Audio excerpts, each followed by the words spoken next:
adlaw mga higala mga langga. So bani ko nyo na sa itong pangitabo diri karong adlaw. Kuno bani ko na yung mga langga kay natay ribanon karong adlaw. So mao din ang buhok sa itong client atong gipakita ug atuan na siyang giputdan o gamay. Mapapalaban na naman pod ang atong mga bukto naning dapita kay kulot gyud si Madam diri no. Partiging kakulot sa buhok ni Madam sa picture sa video diligid kay klaro apan sa personal garabi de jong kuluta. Mura naging nagsagunso naging partiging kuluto sa mga client today no. So sa to ang pagriban-riban ba pero laban na gihapon kay mao man nga to ang gusto. Wala madugay pag humana to analyze sa iyang buhok atuan na day nang section diyan no. So kinahanglan gid nato ni section kumabutang ta sa medisina sa kinaunhan para evenly distributed yun kanunay ang ato ang medisina sa R1. Klase mga medisina nga pwede ninyong gamiton basta kamo magriban sa inyong mga buhok kamo na lagoy bahala kung unsaon pagpaluto. Kaning riban dili gini siya ingon nga basta-basta nagkinahanglan gini siya nga maayo gid kamo timplada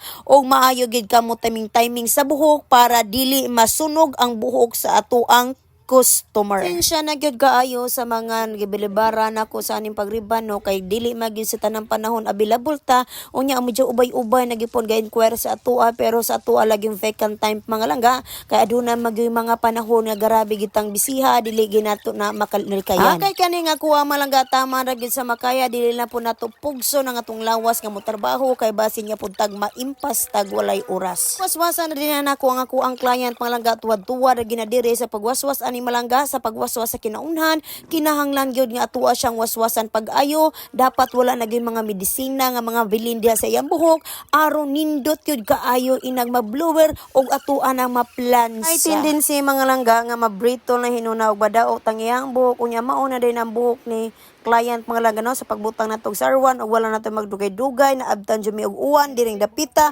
og ni sulod na gyud mi diri sa balay. Diri na lang mi nagpadayon sa pagplansya diri sa sulod malangga kay grabe ning kalit ra gyud uwan no og diha nga tuwa na ginang perti gyud mi dugaya ani sa pagplansya sa kinaunhan kay mao ni pinaka-importante nga proseso sa pagriban. Halos tulo ka oras nagplansya sa iyang buhok ug mao na resulta mga langga sa kinaunhan nga pagplansya gikan sa kulot na himo na gyud siyang straight si Madam. Tuwa lang ni siyang pabugnawon kadiyot unya dayon atuan na din ang timplahan og maayo kaayo nga medisina mao na ni ang Arthur or neutralizer para sa iyang buhok unya gibutangan po na nato og power ra na gihapoy protection ang iyahang buhok diring dapita.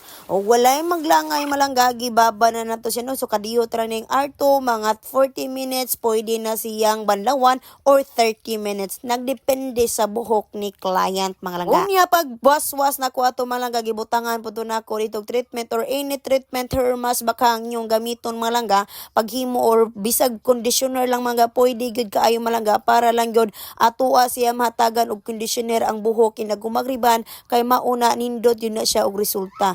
Ug mauna dinhi ang buhok ni Madam wala pa na siya maplansya ato ala nang paagian kadit sa plansya pagpahibaw nga hapit na gyud ta mahuman diring dapita. Gayong salamat dahil sa pagpili diri sa kuha kay bisan pa magdaghan kayo mga ribanay diha diri gid kaning dulong og nagchat sa kuha og dili na nato balibaran kay first time para ba niya nga nagpariban diri sa ato. Ang pagplansya sa ikaduha mga langga dili lang gid pareha sa kinaunahan nga grabe gindugaya kani is atuan na lang siyang pagian sa plansya unya dayon sa final look atuan na ginangkatan sa manang lapas og mao na dinhi ang final nga resulta.